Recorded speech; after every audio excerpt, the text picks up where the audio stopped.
सोचिए, अगर मैं कहूं कि दो बहनें जिनके पैरों में चप्पल तक नहीं थी, जिन्होंने कभी किसी किताब का नाम तक नहीं सुना, जिन्होंने कभी अपनी जिंदगी गांव से बाहर नहीं देखी, वो अंग्रेजों की तोप और तलवार से टकरा गई, क्या आप यकीन करेंगे?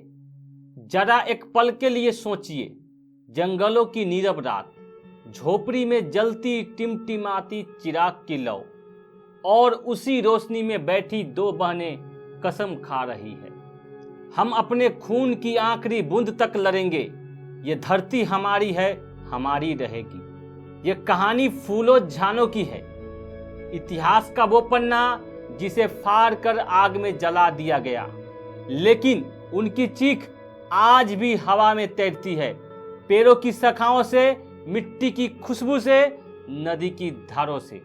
और अगर आप ये कहानी सुनेंगे तो शायद आपके सीने में भी आग लग जाएगी। क्या आपने कभी सोचा है कि इतिहास की किताबों में आदिवासी और दलित नाम इतने कम क्यों हैं? क्यों हमें सिर्फ राजाओं और महलों की कहानियां सुनाई जाती है, खेत खलिहान और झोपड़ी की चीखें दबा दी जाती है? 1830 का दशक, झारखंड का इलाका, हरे भरे जंगल, पहाड़ों की खामोशी, जहां लोग धरती को मां मानकर जीते थे, इसी मिट्टी में जन्मी थी फूलों और झानों। गरीबी इतनी कि खाने को कभी भरपेट चावल नहीं, पैरों में चप्पल नहीं, शरीर पर साधारण कपड़े, लेकिन आंखों में आग थी। हमारी सांसों से जुड़ा है ये जंगल, हमारी रगों में दौड़ता है ये पानी, हम इस मिट्टी को कैसे गुलाम होने दें? उनका बचपन यही सोचते बीता। जब अंग्रेज आए तो जंगल काटने लगे, जमीन हथियाने लगे, किसान को गुलाम बनाने लगे। और उसी पल इन बहनों के दिल में एक सवाल गुंजा, क्या हमारी मिट्टी पर भी जंजीरें पड़ेगी? साल था 1855। भारत के कोने कोने में विद्रोह की चिंगारी धीरे धीरे सुलग रही थी। झारखंड में भी आग लग चुकी थी, संथाल हुल विद्रोह के नाम से। चारों तरफ आवाज गूंज रही थी, अब गुलामी नहीं चलेगी, अब अत्याचार नहीं चलेगा। इसी आग में कूद पड़ी फूलों और झानों। जरा सोचिए, दो औरतें गांव गांव घूम रही है, लोगों को जगाती है, उठो भाइयों, उठो बहनों, ये धरती हमारी है, ये खेत हमारे हैं, ये जंगल हमारे हैं। अंग्रेज अफसर हंस पड़े, औरतें क्या लड़ेगी? लेकिन असली खेल यहीं से शुरू हुआ।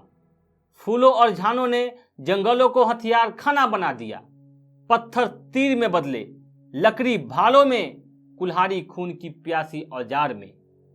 गांव की औरतें भी जुड़ गई, बच्चे भी संदेशवाहक बने। हर झोपड़ी क्रांति की आग से जल रही थी। हम भूखे रह लेंगे लेकिन गुलामी नहीं सहेंगे। गर्मियों की एक दोपहर, जंगल की हवा में अजीब सी घुटन थी। अचानक अंग्रेजों ने गांव पर धावा बोला। तलवारें चमक रही थी, तोपें गरज रही थी, लेकिन उसी पल जंगल की धरती गवाही बनी। लोक मान्यता है कि उस दिन फूलों झानों की कुल्हाड़ियों और तीरों ने 21 अंग्रेज सिपाहियों को मौत के घाट उतार दिया। सोचिए, पैरों में चप्पल तक नहीं, हाथ में सिर्फ लकड़ी और पत्थर, और सामने साम्राज्य की फौज। ये कोई साधारण लड़ाई नहीं थी, ये आग थी जो हर चीख में भड़क रही थी, हर तीर के साथ गूंज रहा था। ये धरती हमारी है और कोई इसे छू भी नहीं सकता। अंग्रेज बौखला उठे थे, ये औरतें हमें चुनौती देंगी? लेकिन ये तो बस शुरुआत थी।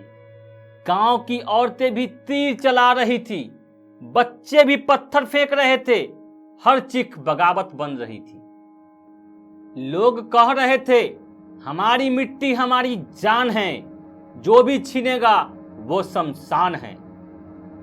लेकिन अंग्रेजों की तोप और बंदूक के आगे गांव वाले के तीर और कुल्हाड़ी कब तक टिकते? कई मारे गए, कई कैद हुए, और आखिरकार फूलों और झानों भी पकड़ ली गई। और फिर जो हुआ वह सुनकर आपकी रूह कांप जाएगी। इतिहास के पन्नों में दर्ज है, दोनों बहनों को जलते हुए लोहे के तवे पर बैठाया गया। जरा सोचिए, चटकती हुई आग, उस पर रखा तपता हुआ लोहा और उस पर बैठाई गई दो बहनें।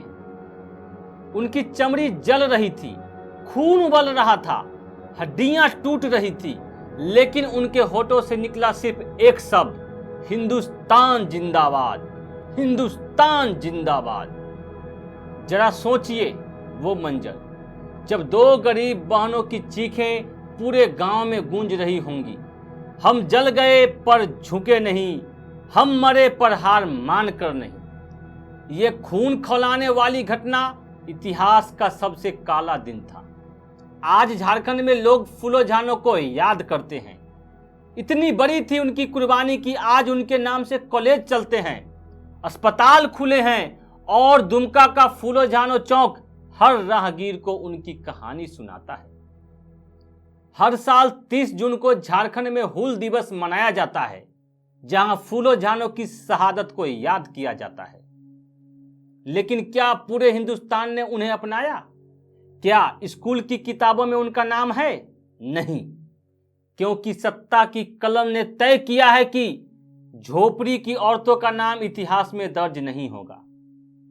लहू से लिखी गाथा धुएं में गुम हो गई, लहू से लिखी गाथा धुएं में गुम हो गई, गरीब की बेटी किताबों से दूर हो गई। लेकिन उनकी शहादत ये गवाही देती है कि आजादी की लड़ाई सिर्फ रानियों और राजाओं ने नहीं लड़ी, आजादी की लड़ाई खेत खलिहान और जंगलों की बेटियों ने भी लड़ी थी। सोचिए, दो बहनें जिनके पास न हथियार, न फौज, न ताज, सिर्फ एक कुल्हाड़ी और एक धनुष और जलता हुआ दिल।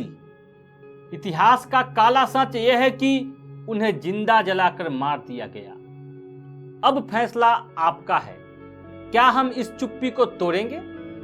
क्या आज भी हम उसी जगह खड़े हैं जहां गरीब, मजदूर, दलित और शूद्रों की आवाज दबा दी जाती है? याद रखिए, उनकी राख से निकली हर चिंगारी आज भी हमारी रगों में जल रही है। ये लड़ाई अभी खत्म नहीं हुई है, ये लड़ाई अब भी हमारी सांसों में चल रही है। और अब कसम हमारी है, न झुकेंगे न रुकेंगे। अब हमारी बारी है। जय हिंद।